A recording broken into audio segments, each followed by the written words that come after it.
আসসালামু আলাইকুম। ওয়ালাইকুম আসসালাম রহমতুল্লাহ আসসালামু আলাইকুম। ওয়ালাইকুম আসসালাম। কেমন আছেন? আলহামদুলিল্লাহ স্যার ভালো আছি। আপনি ভালো আছেন স্যার? জি, আছি আলহামদুলিল্লাহ। পরিচয়টা? আমার মোহাম্মদ মুশফিক আলম, ৩ নং চার মোহনা, ৯ নম্বর ওয়ার্ড। আর আমার আমার খামারের নাম হচ্ছে মুশফিক ডেইরি ফার্ম। সুন্দর। আপনার খামারটা কি সরকারি রেজিস্ট্রেশনভুক্ত? জি স্যার, আমার খামারটা সরকারি রেজিস্ট্রিভুক্ত। সরকারি রেজিস্ট্রেশনভুক্ত জি খামার। স্যার, জি স্যার। আপনি কতদিন যাবৎ খামার পরিচালনা করছেন? আসলে আমি প্রথম প্রাথমিক একটা দুটা গরু নিয়ে শুরু করছি, আর বাণিজ্যিকভাবে খামারি লাইনে আমি 2021 থেকে জানুয়ারি থেকে আমি শুরু করছি খামারি লাইন। প্রথমে 2 সেটটা গরু ছিল, একটা দুটা বাংলা। এখন তো আমি আলহামদুলিল্লাহ খামারি হিসেবে রেজিস্ট্রেশন নিতে আলহামদুলিল্লাহ। আপনার শুরুতে ১ থেকে ২টা গরু দিয়ে আপনি শুরু করছিলেন। জি স্যার, আর এখন ২০২৪, এখন আপনার গরু সর্বশেষ কত? সংখ্যাটা কত? আমি আপনার প্রথম শুরুটা হয়েছে দেশি গরু ছিল, যে ওগুলা দিয়ে একটা দুইটা গরু থেকে। তারপরে আমি আস্তে আস্তে আস্তে আস্তে জাত উন্নয়ন করছি। এখন আলহামদুলিল্লাহ আমার ঘরে আমার আপনার 15-18টা গরু ছিল, 18টা গরু ছোট গরু মিলে 18টা গরু আছে এখন আমার। এখন ছোট বড় মিলায় ১৮টা গরু। তার মানে ডে বাই ডে আপনার উন্নয়ন বা উন্নতি ঘটছে। জি আলহামদুলিল্লাহ। তো আপনি এই দীর্ঘ সময় যাবৎ এই যে গরু খামার করছেন, এতে করে কি আপনি কি মনে করেন যে আপনি কি লাভের মধ্যে আছেন না ক্ষতির মধ্যে? আমি আলহামদুলিল্লাহ স্যার, প্রথমত আমি শুরুতে ছিল ছোট থেকে, এখন ছোট থেকে আস্তে আস্তে বড় হইতেছে। বড় হইতেছি আলহামদুলিল্লাহ আমি, উন্নতি হইতেছে। প্লাস আমি আমার খামারে এটা একটা লাভবান অবস্থায় আছি। যেটা হলো আমার নিজের কর্মসংস্থান হইলেও সাথে সাথে আমি একজন দুজন লোকের কর্মসংস্থান করছি এই খামার দিয়ে স্যার। আমি আলহামদুলিল্লাহ ভালো আছি ইনশাআল্লাহ। Very good.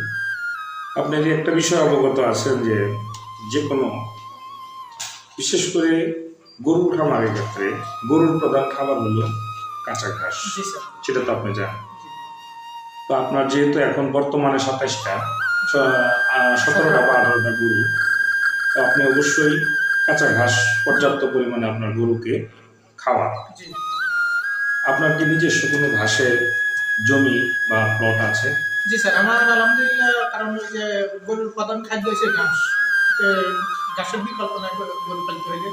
তাহলে আমার মোটামুটি ১০০ শতকের উপরে কাঁচা ঘাসের জমি আছে স্যার। কিছু জমি নিজের, কিছু জমি লিজের। সব মিলাই আমার ১০০ শতকের উপরে, ১০০ শতক মানে ১ একরের উপরে আমার কাঁচা ঘাসের জমি আছে। আহ, এখানে হচ্ছে নিপিয়ার এবং জার্মানি দুইটাই আছে।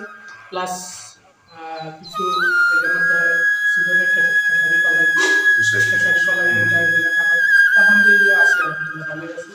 গরু বিশেষ করে আমি একটু বিষয় বলি, এই যে বন্যার কারণে আমরা ক্ষয়ক্ষতি হয়েছে, তারপরও আলহামদুলিল্লাহ এখন কাড়ি উঠতেছি, কাড়ি যেতেছে। একটু সংকট ছিল, গাছটা নষ্ট হয়ে যাওয়াতে একটু সংকট হয়ে গেছে। এখন আলহামদুলিল্লাহ মোটামুটি সবকিছু ভালো। নেপিয়ার নেপিয়ার যে ঘাসটা, এই ঘাসটা তো আপনি জানেন যে এটা পানি লাগলে আপনার ঘাসটা নষ্ট হয়ে যায়। জি যেহেতু মাঝখানে আমরা এই অঞ্চলে বন্যা বলবো না, অতিবৃষ্টি হয়েছে, যে কারণে ঘাসে ক্ষতিগ্রস্ত হয়েছে। কিন্তু জার্মান ঘাসটা তো আপনার উঁচা জমিতে, হ্যাঁ, বা পানিতেও কিন্তু জার্মান ঘাসটা হয়। এই জন্যে নেপিয়ারের পাশাপাশি কিন্তু আপনার জার্মান ঘাসের উপরেও গুরুত্ব দিতে হবে। জি স্যার, আমার আসলে ৬০ শতক মনে হয় ৫০-৭০ জমিতে সব জার্মানি। এই বিধায় আমি তেমন এফেক্টেড হই না। আর লিথিয়াম যেটা, এটা কমপ্লিট সব নষ্ট হয়ে গেছে, এখন নতুন করে আবার লাগাইতেছি। তবে জার্মানিটা হওয়াতে একটু সাপোর্ট হয়েছে আমার। Very good. আপনি এই ঘাসের পাশাপাশি যেমন দানাদার খাবার, এরপরে সাইলেজ, হ্যাঁ, ইউএমএস, এটা কি আপনার গরুকে খাওয়ান কিনা? হ্যাঁ, আমি গরুকে দানাদারে খাদ্যের পাশাপাশি আমি স্যালিস খাওয়াই। স্যালিসে বেশ লাভবান গরু, প্রচুর পুষ্টি পাওয়া যায়। দুধের প্রোডাকশনও ভালো। তবে আমি আমার যদি খামারি ভাইদেরকে ডিসকাশনে এই কথাটা বলতে পারি যে, খেরের থেকে আমরা সাইলেজ যদি সাইলেজমুখী হই, তাহলে আমাদের খামারের অর্ধেক খরচ বাঁচে যাবে, মানে খামার অনেক লাভবান হবে ইনশাল্লাহ। জি, আমরা দানাদার খাবারের উপরে চাপ কমাবো, আমরা কাঁচা ঘাসের উপরে নির্ভর করবো, তাহলে আমরা খামারিরা কি হব, বেনিফিটেড হব, লাভবান হব। আপনার খামার সেভারেল টাইমস আমার দেখার সুযোগ হয়েছে। আপনার খামার ব্যবস্থাপনা, খামার ম্যানেজমেন্ট খুবই সুন্দর, এবং আপনি প্রত্যেকটা গাভীর জন্যে, আমি যেটা দেখেছি, আপনি প্রত্যেকটা গাভীর জন্য আলাদা আলাদা করে আপনি ম্যাটস ইউজ করেন প্রত্যেকটা গাভীর জন্য, ঠিক কিনা? জি স্যার, আমি প্রত্যেকটা গাভীর জন্য আলাদা আলাদা আমার ম্যাট থাকে, প্লাস আমার নতুন যে বাচ্চাগুলো হয় ওগুলোর জন্য আমি ম্যাটে রাখি।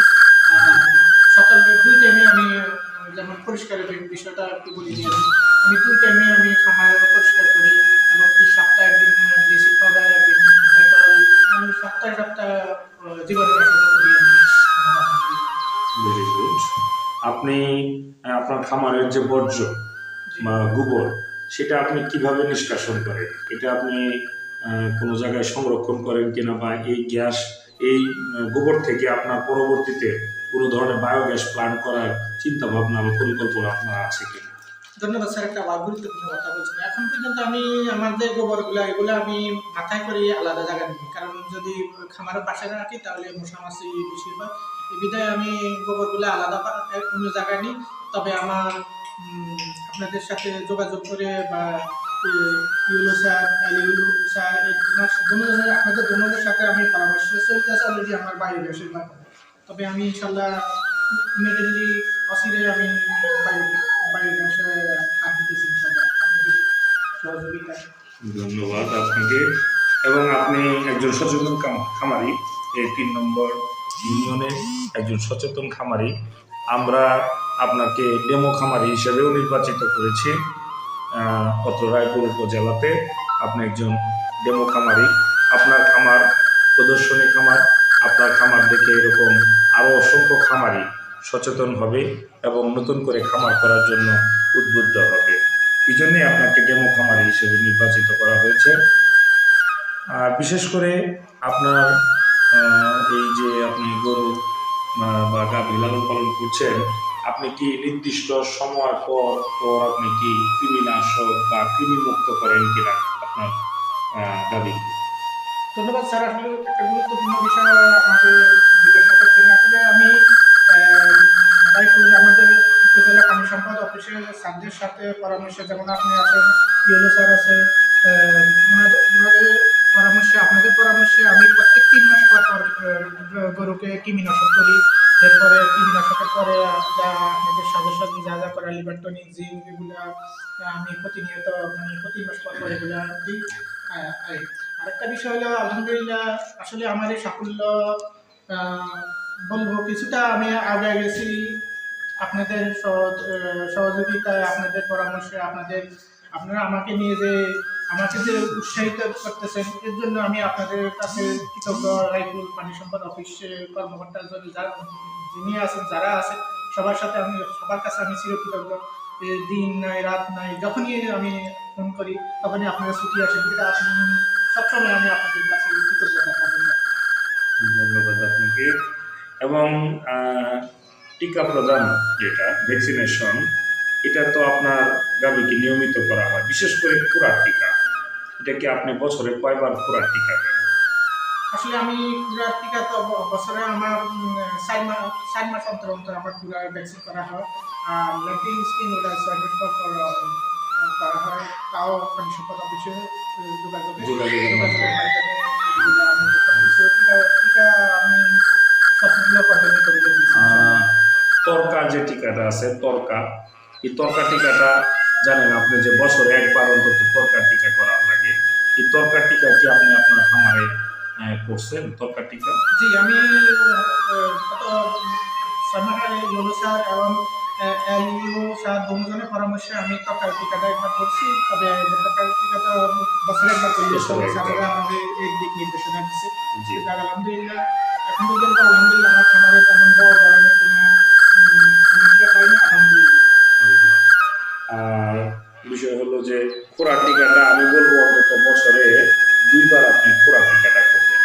খোরাক টিকাটা যেন বছরে অন্তত সর্বনিম্ন 2বার খোরাক টিকা এবং আপনি আহ, গলা ফোলা রোগ আছে, এরপরে আপনার বাদলা আছে, যেমন বর্ষাকাল আসার আগে বাদলার টিকা করা, তারপরে আপনার তরকার টিকাটা বছরে একবার করা।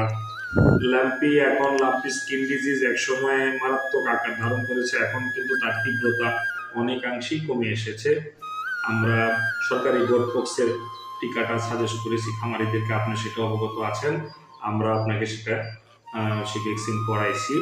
তো আপনি লাম্পি স্কিন ডিজিজে তেমন আক্রান্ত আপনার গাভীগুলো বা বাছুরগুলো হয়নি, এটা সুসংবাদই বলবো।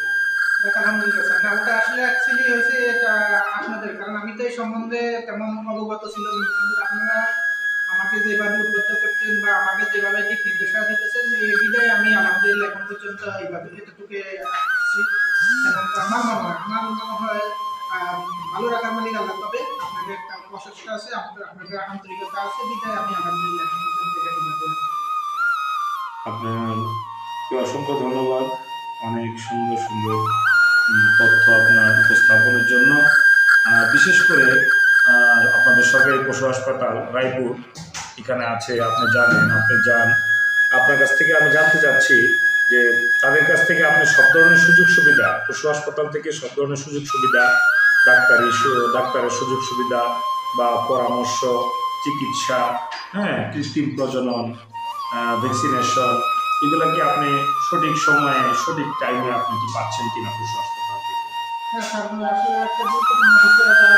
কারণ আমরা যারা খামারি, আমাদের খামার করতে হলে ভালো গার্জিয়ান, ভালো অভিভাবক যদি না থাকে, তাহলে আমরা যে কোনো টাইমে করতে পারি। এখন যে আমাকে রায়পুর প্রাণী সম্পদ অফিস,